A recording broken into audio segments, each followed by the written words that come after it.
Welcome ninth class. आज जो हमारा नेक्स्ट टॉपिक है, कल हमने कंप्यूटर सिस्टम में इनपुट आउटपुट डिवाइसेस को रीड किया था। आज का जो हमारा टॉपिक है वो है कंसेप्ट ऑफ मेमोरी। मेमोरी क्या होता है? जिसमें तुम जो है अपने सिस्टम का जो डाटा है वो स्टोर करते हो, कि आपके सिस्टम की जो स्टोरेज कैपेसिटी है वो आपकी मेमोरी होती है। डेफिनेशन देख सकते हो, आपकी बुक में दिया हुआ है, computer memory is a storage space in the computer where data and instruction required for processing are stored, कि जहाँ पे हमारा डाटा सारा का सारा स्टोर रहता है, कि जो भी हम काम अपने कंप्यूटर पे कर रहे हैं। तो जो मेमोरी है, मेनली हमारे पास जो मेमोरी है वो हमारे पास दो तरह की होती है। एक होती है हमारे पास रैम और एक होता है हमारे पास रोम। आप ऑलरेडी इस चीज़ को जूनियर क्लासेस में रीड कर चुके हो। तो जो रैम एंड रोम है वो होती है हमारे पास internal memory. Internal memory means जो हमारे सीपीयू में ऑलरेडी इंस्टॉल्ड होती है, ऑलरेडी अवेलेबल होती है, ये होती है हमारे पास internal memory, RAM and ROM. RAM है आपका रैंडम एक्सेस मेमोरी और रोम है आपका रीड ओनली मेमोरी। सेकेंड जो हमारे पास मेमोरी है वो है हमारे पास एक्सटर्नल मेमोरी। एक्सटर्नल मेमोरी कौन सी होती है? जो हम आउटसाइड जो है अपने सीपीयू को लगाते हैं, like your secondary memory, auxiliary memory. अब ये जो सेकेंडरी मेमोरी, ऑक्सिलरी मेमोरी क्या होती हैं? तुम जो अपने सिस्टम पे सीडी, पेन ड्राइव्स लगाते हो, अपने फ़ोन्स लगा रहे हो, कि उनका डाटा मेमोरी कार्ड लगा रहे हो, ये सारी की सारी कौन सी आपकी एक्सटर्नल मेमोरी, जिनको तुम टच कर सकते हो और जो अपने हाथ में लेके आप उनको मूव करते हो। ठीक है, डीवीडी, ये सारी आपकी एक्सटर्नल मेमोरी है। तो सबसे पहले हम जो स्टडी करेंगे वो स्टडी करेंगे हम रैम के बारे में। रैम आपने ऑलरेडी भी डिस्कस किया हुआ है, that is your random access memory, जो आपकी एक वोलेटाइल मेमोरी होती है और ये आपका मेन मेमोरी का पार्ट है। मींस ये मेमोरी आपकी चेंज होती रहती है। ये जो मेमोरी है आपकी रैम, ये आपकी एक चेंज होती रहती है, मीन्स टेम्परेरी मेमोरी है। इसका जो डाटा है, अगर आप सिस्टम ऑफ करोगे, आपने इसे डाटा सेव नहीं किया है, वो डाटा आपके सिस्टम में नहीं रहेगा, वो डाटा आपका ख़त्म हो जाएगा, आपको दोबारा से नया डाटा उसमें बनाना पड़ेगा। मीन्स जो आपका सिस्टम में नहीं स्टोर्ड है, ठीक है, कुछ टाइम के लिए आप उसको यूज़ कर रहे हो, वो आपकी रैंडम एक्सेस मेमोरी है। तो जो रैंडम एक्सेस मेमोरी है वो मेनली हमारे पास दो तरह की होती है। उसमें भी आते हैं हमारे पास, एक तो आता है हमारे पास एस रैम और सेकेंड आता है हमारे पास डी रैम। एस रैम है आपका स्टैटिक रैम और डी रैम है आपका डायनेमिक रैम। जो आपका स्टैटिक रैम है, आपकी बुक में ये चीज़ दी होगी, आप अपनी बुक से देख सकते हो, अगर यहाँ पे आपको नहीं क्लियर आ रहा है। जो आपका एस रैम है ये क्या है? ये जहाँ पर आपका अगर आपके सिस्टम की पावर इलेक्ट्रिसिटी चले जाती है, पावर ऑफ हो जाता है, तो आपका जो डाटा है वो आपका डिलीट हो जाता है। जो डाटा आपने जो सेव किया है वो ऑटोमेटिकली उसी फॉर्म में आपको दिखाई देता है, मीन्स वो स्टैटिक रहता है। और जो डायनेमिक है वो आपका चेंज हो जाता है। अगर उसको आप रिफ्रेश करोगे, चेंज करोगे, तो वो जो डाटा है आपने लिखा हुआ है वो आपका चेंज हो जाएगा, वो आपको वहाँ पे नहीं मिलेगा। फॉर एग्जांपल, जैसे यहाँ पे लिखा हुआ है static RAM, it is a type of the RAM in which data is lost when power get down due to volatile nature, कि डाटा आपका लॉस्ट हो जाएगा वोलेटाइल नेचर के अकॉर्डिंग। और डायनेमिक रैम में क्या होगा? अगर हम उसको रिफ्रेश करेंगे या कंट्रोल Z करेंगे तो वो डाटा हमें दोबारा से मिल जाएगा, वो मेरे पास डायनेमिक रैम है। नेक्स्ट है हमारे पास रोम। रोम है आपके पास रीड ओनली मेमोरी। मीन्स ये जो डाटा है ये आपका परमानेंट रहता है, ये आपका चेंज नहीं होता। डेफिनेशन देखिए, is a special type of the memory whose content only be read, it content be permanent. जिस डाटा को हम सिर्फ रीड कर सकते हैं और जो डाटा आपका परमानेंट होता है, जिस डाटा को आप चेंज नहीं कर सकते हो, वो डाटा होता है आपका रीड ओनली मेमोरी। क्लियर है? नेक्स्ट है हमारे पास जो डी रैम है, उसके भी हमारे पास, जैसे हमारे पास रैम के जो फर्दर टाइप्स है एस रैम और डी रैम, उसी तरह हमारे पास जो रोम है, रोम के भी हमारे पास फर्दर टाइप्स हैं। वो हैं आपके प्रोम, ई प्रोम एंड डबल ई प्रोम। अब प्रोम जो है आपका वो है आपका प्रोग्रामेबल रीड ओनली मेमोरी। ई प्रोम है आपका erasable programmable read only memory. और जो आपका डबल ई प्रोम है वो है आपका electrically erasable programmable read only memory. जो आपका प्रोम है, सबसे पहले आता है हमारे पास प्रोम। जो आप प्रोम है कि आपने एक बार जो इन्फॉर्मेशन लिख ली, लाइक रोम, एक बार जो आपने डाटा लिख लिया, वो डाटा चेंज नहीं होगा, वो एज इट इज़ रहेगा, वो हो गया आपका प्रोम का काम। ठीक है, उस डाटा को ना हम अल्टर कर सकते हैं, ना उस डाटा को हम चेंज कर सकते हैं। सेकेंड आता है हमारे पास ई प्रोम। ई प्रोम है इसको वो जो डाटा हमारे पास इरेज हो जाता है, एक बार जो हमारे पास डाटा है वो इरेज हो जाता है, वो है हमारे पास ई प्रोम। कि अगर हमने डाटा लिख दिया पर अभी हमने उसको सेव नहीं किया है, और उस डाटा को हमने कुछ चेंज करना है, उसमें एडिट करना है या मॉडिफाई करना है, तो हम ई प्रोम का यूज़ करेंगे। नेक्स्ट आता है हमारे पास डबल ई प्रोम। डबल ई प्रोम है वे है आपका electrically erasable programmable read only memory. इसमें जो हमारा डाटा है वो हम इलेक्ट्रिकली उस डाटा को रिमूव कर सकते हैं। तो ये थे मेरे पास 3 different types of ROM. Next है मेरे पास कैचे मेमोरी। कैचे मेमोरी क्या होता है? Is a special type of the memory जो आपका हेल्प करती है डाटा को ट्रांसफ़र करने के लिए between the CPU and main memory. Main memory और CPU के बीच में जो डाटा को एक्सचेंज कराती है वो आपकी कैचे मेमोरी होती है। आपको फिगर दिख रही होगी, मैंने फिगर पे फोकस किया हुआ है यहाँ पे आपकी। देखो CPU है, CPU से डाटा जाता है आपका कैचे मेमोरी में, देन कैचे मेमोरी से डाटा ट्रांसफ़र होता है आपका मेन मेमोरी में। मेन मेमोरी में क्या होगा? आपका डाटा कन्वर्ट होगा high language to low language and low to high language, then वो अगेन फिर कैचे मेमोरी में जाएगा, देन वो मूव करेगा CPU के अंदर। आपने जो है अपनी जूनियर क्लासेस में स्ट्रक्चर ऑफ जो है कंप्यूटर सिस्टम देखा हुआ है कि आपका इनपुट डिवाइस होता है, फिर आपका CPU होता है और आपका आउटपुट डिवाइस होता है। तो आप क्या करते हो? इनपुट डिवाइस लाइक आपका कीबोर्ड है, माउस है, उसकी हेल्प से आप डाटा डालते हो CPU के अंदर। CPU के अंदर आपने 2 चीज़ें पढ़ी थी, CU एंड ALU। तो जो CU एंड ALU है वो आपने अब तक जूनियर क्लास में देखा था। वो काम कैसे करता है आपका कैचे मेमोरी के अंदर? वो आता है आपका जो आपका CU और ALU है वो जो है फर्दर काम करता है वहाँ पे कैचे मेमोरी के अंदर। देन कैचे मेमोरी से डाटा मूव करता है आपका मेन मेमोरी में, एंड मेन मेमोरी में डाटा को रीड करके अगेन रिसेंड करेगा कैचे में, देन CPU में। तो आपका क्या काम रह जाएगा कैचे मेमोरी का? डाटा को ट्रांसफ़र करना और मेन मेमोरी तक डाटा को पहुंचाना। ठीक है। नेक्स्ट आता है हमारे पास topic units of memory. Memory के कौन कौन से यूनिट्स हैं? तो आपको पता है आपका जो कंप्यूटर है आपका डिजिटल लैंग्वेज को अंडरस्टैंड करता है। डिजिटल लैंग्वेज में पास मेनली जो यूनिट होते हैं वो होते हैं मेरे पास 0 and 1, that are your bits. आपका सारा का सारा जो डाटा है वो इन बाइनरी डिजिट्स के ऊपर डिपेंड करता है। तो यूनिट्स में आपका जो है आपने अलग अलग यूनिट्स पढ़े हुए हैं, सुना भी होगा आपने मेमोरी यूनिट आपके जो है अलग अलग कौन कौन से हैं। तो वो जो अलग अलग मेमोरी यूनिट हैं वो किसके ऊपर काम करते हैं? वो काम करते हैं आपका 0 एंड 1 के ऊपर। ठीक है, 0 एंड 1 के आपका बिट्स हैं। तो ये जो बिट्स हैं ये किस तरह से काम करते हैं वो आपको यहाँ पे बता रही हूँ मैं। उनको आप ये पॉइंट्स देख लीजिए, ये इंपॉर्टेंट पॉइंट हैं आपके लिए। जो सबसे स्मॉलेस्ट यूनिट हमारे पास होता है वो होता है हमारे पास बिट, जिसको हम बार बार यूज़ कर रहे हैं, इसको आपने सुना भी होगा, दैट इज़ 0 एंड 1। और sequence of 4 bit is called nipple. जब हमने 4 बिट्स मिल जाते हैं जो सबसे स्मॉलेस्ट यूनिट है वो रहता है मेरे पास nibble. Then sequence of 8 bit from a byte. अब जो है 8 बिट्स है उनका सीक्वेंस क्या बनाता है मेरे पास? बाइट। 4 बिट का बनाता है निपल और 8 बिट का बनाता है byte, and can store in a single numerical alphabetical character. और जो 1 बाइट है वो रिप्रेजेंट करती है करैक्टर मेरे पास 0 से 255 तक। 1 बाइट के अंदर जो मेरे पास डाटा आएगा वो आएगा 0 to 255। इससे ज़्यादा डाटा अगर मैं उसमें डालूंगी तो वो एरर देगा या उस डाटा को एक्सेप्ट नहीं करेगा। अनदर चीज़ आती है मेरे पास जो अलग अलग अनदर यूनिट हैं आपके मेमोरी के, वो हैं आपका KB, MB, GB and TB। ये आप जनरली यूज़ करते हो जब आप CD लेते हो, आप गेम्स खेलते हो। ठीक है, आप जो है अपने सिस्टम पे डाटा इंस्टॉल करते हो, मूवीज़ देखते हो, तो आप ये देखते हो कि कितने GB की है, कितने MB की है। कोई पर्टिकुलर सॉफ्टवेयर आप इंस्टॉल करते हो, पर्टिकुलर ऐप अपने फ़ोन पे यूज़ कर रहे हो, तो आप ये देखते हो ये कितने MB की ऐप है। ठीक है, तो वो जो चीज़ें हैं वो कौन कौन सी हैं? सबसे स्मॉलेस्ट आ गया आपका KB, then after MB, then after GB and then after आपका TB। तो किलोबाइट है, किलोबाइट होता है आपका 1024, ये इसकी वैल्यू होती है। वैल्यू ना याद रहे तो आप इसका कोई इस तरह से लग सकते हो 2⁻10 बाइट्स।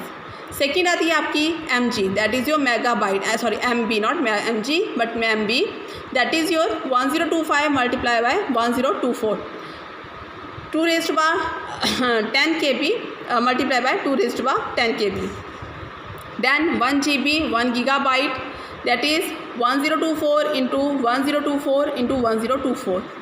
देन आफ्टर आपका TB 1024 को 4 टाइम्स मल्टीप्लाई आप करोगे, वो आपका TB की वैल्यू आ जाती है।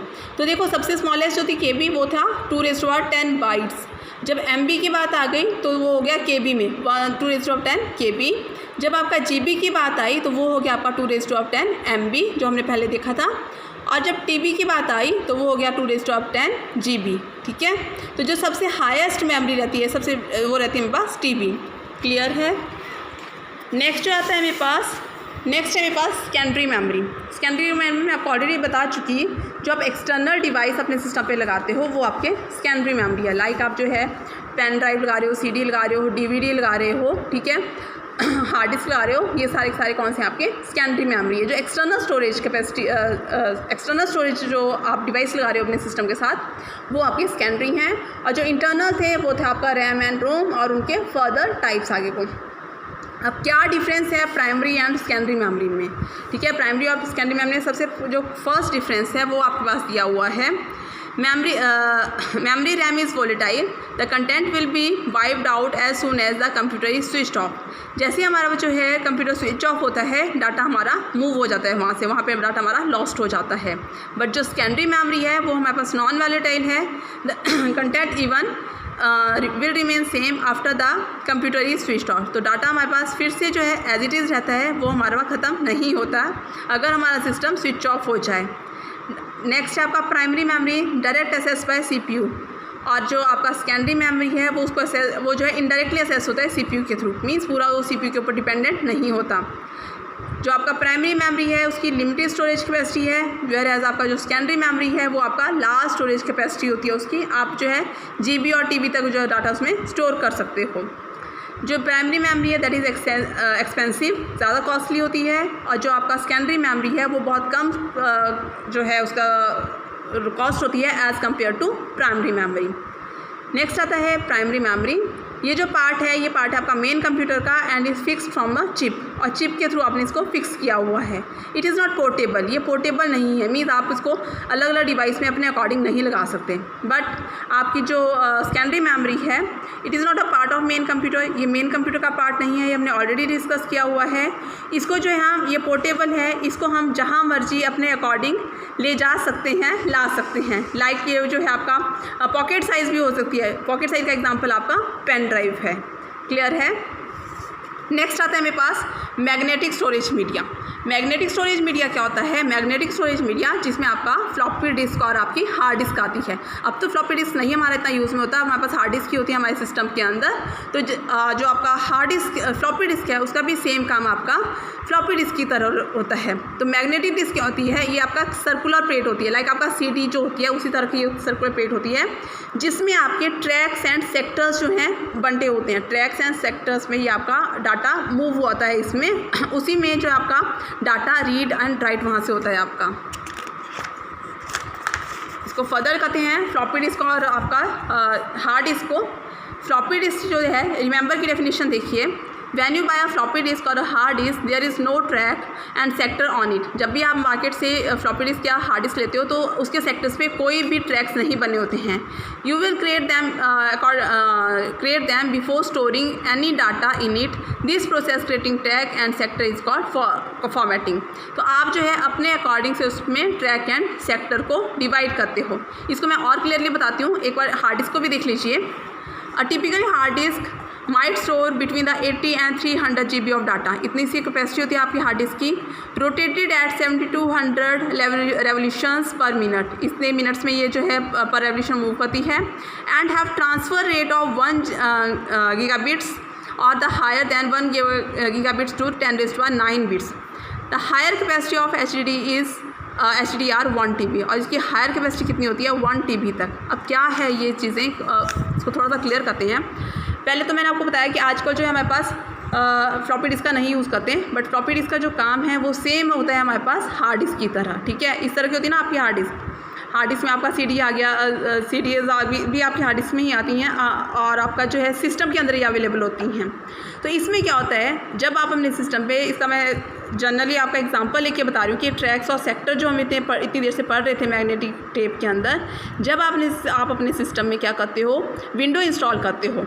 तो विंडो इंस्टॉल करते हो तो आप उसमें जो है अलग अलग ड्राइव्स बनाते हो।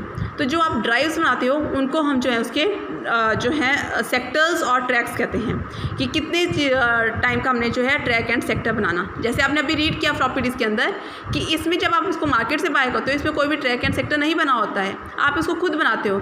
आप अपने अकॉर्डिंग से उनका जो ड्राइव्स बनाते हो, सिस्टम की जो ड्राइव्स बनाते हो अपने अकॉर्डिंग बनाते हो, वही आपके ट्रैक्स एंड सेक्टर्स हैं। वो ड्राइव्स आपके ट्रैक एंड सेक्टर हैं। इस चीज़ को आप इस तरह से अंडरस्टैंड कर सकते हो कि ट्रैक एंड सेक्टर क्या है। अब इनमें क्या डिफरेंस है? जब दोनों चीज़ें सेम ही हैं तो फिर डिफरेंस क्या हो गया? जो आपका फ्लॉपी डिस्क है ये रिमूवेबल एंड पोर्टेबल है, ठीक है, आप इसको रिमूव कर सकते हो, पोर्ट कर सकते हो, बट आपका जो हार्ड डिस्क है वो आपका सेम फिक्स्ड रहता है, आपके सिस्टम में इसको फिक्स करना पड़ता है हमें। नेक्स्ट है less storage capacity, that is 1.44 MB, इतनी सी इसकी स्टोरेज कैपेसिटी है। और जो आपका हार्ड डिस्क है उसकी जो स्टोरेज कैपेसिटी है वो 80 GB to 300 GB है। तभी मैंने आपको कहा था कि आजकल जो हमारे पास फ्लॉपी डिस्क बहुत रेयर आपको मिलेगा। नेक्स्ट है speed of data access is slow, जिसका स्पीड है वो कम है, और जो आपका हार्ड डिस्क है उसकी स्पीड बहुत ज़्यादा है as compare to floppy disk, क्योंकि आप देख ही सकते हो आपको पीछे दिख रहा है 1.44 MB, बल्कि जो दूसरा दिया है आपको 80 GB to 300 GB। नेक्स्ट है comes protected with a plastic jacket and can be easily damaged, ठीक है, ये जो है इजली टूट जाती है। Sealed in a metal jacket and remain inside the computer can not be easily damage, तो ये इतनी जल्दी नहीं टूटती। अगर आप इनको तोड़ना चाहे तो आप तोड़ सकते हो, बट इतनी आसानी से ये नहीं टूटने वाली है, ठीक है। नेक्स्ट है आ गया हमारे पास ऑप्टिकल स्टोरेज मीडिया। अभी तक तो हमने क्या कहा, सेकेंडरी स्टोरेज मीडिया पढ़ा, प्राइमरी स्टोरेज मीडिया कहा, अब है आप optical storage media. Optical storage media में आपका CD रोम, CDR-W, DVD रोम, DVD-RW, पेन ड्राइव, ब्लू रे डिस्क, ठीक है, इन सब के बारे में आपने सुना है। CD के बारे में सुना है, ठीक है, DVD के बारे में सुना हुआ है, ठीक है, DVD रीड एंड राइट कौन सी होती है और DVD रीडेबल कौन सी होती है, ये चीज़ें आपने पढ़ी हुई हैं। और नेक्स्ट आपका ब्लू रे डिस्क, ब्लू रे नहीं भी आपने यूज़ किया होगा अभी तक, बट बाकी चीज़ें आपने यूज़ की हैं। फर्स्ट है हमारे पास CD होता है हमारे पास कम्पैक्ट डिस्क। कम्पैक्ट डिस्क में आपको जो है जनरली बताऊंगी, जो आप CDs मार्केट से बारो करते हो वो आपकी कम्पैक्ट डिस्क होती हैं। इनमें जो आप डाटा इंस्टॉल करते हो या फिर CD का कोई भी डाटा है वो आप अपने सिस्टम में डालते हो, ठीक है। तो इसका जो मेनली कैपेसिटी है आपकी वो होती है, आपकी जो नॉर्मल CD है वो होती है आपका 700 MB तक आपका इसकी अप्रॉक्स जो है आपका कैपेसिटी रहती है। नेक्स्ट आ गया मेरे पास CD रोम। जो CD रोम है इसका जो है स्टोरेज मीडिया काफ़ी हाई है, ठीक है, और इसमें जो डाटा है वो जो है आप उसको कॉपी नहीं कर सकते, ठीक है, वो सॉरी इसको रोम है, जैसे यहाँ पे CD रोम दिया हुआ है, compact disk read only memory, क्या आप उस डाटा को सिर्फ रीड ही करोगे, कॉपी तो उसको कर सकते हो बट उसको डिलीट नहीं कर सकते आप, वो आपका CD रोम हो गया। जैसे आप कुछ मूवीज़ या कुछ गेम्स की CDs मार्केट से लाते हो। नेक्स्ट है CDR, जो आपका रिकॉर्डेबल CD हैं, जिनमें तुम डाटा एक बार बर्न करते हो। बर्न करना क्या हुआ, जब आप जो है एक बार उसमें डाटा इंस्टॉल करोगे वो नहीं हटेगा जब आप खुद डाटा को इंस्टॉल करते हो। नेक्स्ट है CDRW, जिसमें डाटा तुम इरेज भी कर सकते हो और डाटा को रीड भी कर सकते हो। नेक्स्ट है आपका DVD रोम। DVD रोम आ गया आपका digital versatile disk read only memory. ये क्या है आपका परमानेंटली स्टोर डाटा फाइल्स हैं which can not be rewritten और इरेज, जिसको हम दोबारा लिख नहीं सकते और जिसको हम इरेज भी नहीं कर सकते। नेक्स्ट है हमारे पास DVD-R, ये है आपका डिजिटल वर्सेटाइल डिस्क रिकॉर्डेबल। इसमें क्या है, ये सिमिलर है आपका CDR की तरह, which have the data burn to it only once but the user can read it multiple times. Already का मैंने आपको कहा कि R का मतलब है जिसको तुम एक बार डाटा उसके अंदर बर्न करोगे, बर्न करना हुआ कि डाटा उसके एक बार तुम उसके अंदर डाल दोगे, उसके बाद वो डाटा उससे डिलीट नहीं होगा, आपको वही डाटा बार बार रीड करना पड़ेगा, बार बार वही डाटा आपको multiple number of times data को आप यूज़ कर सकते हो। नेक्स्ट है RW, DVD-RW, सेम CDRW की तरह कि डाटा आप उसमें एक्सचेंज कर सकते हो, डाटा आप उसमें डाल भी सकते हो और उसमें से डाटा आपको इरेज करके कुछ नया डाटा भी टाइम टू टाइम उसमें डाल सकते हो।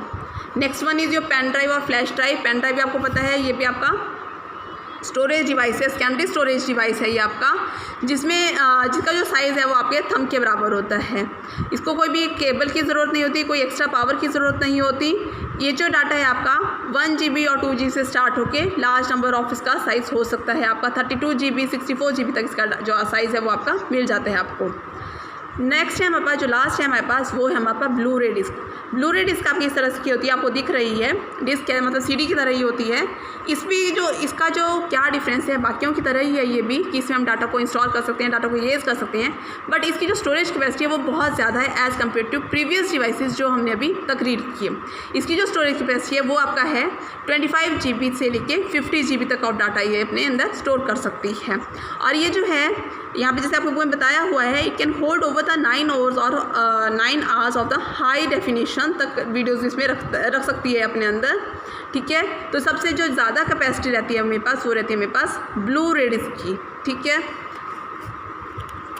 जो आपका ब्लू रे डिस्क है, अब क्या है, क्यों है ब्लू रे डिस्क, क्यों उसका नाम पड़ा, जो ये आपका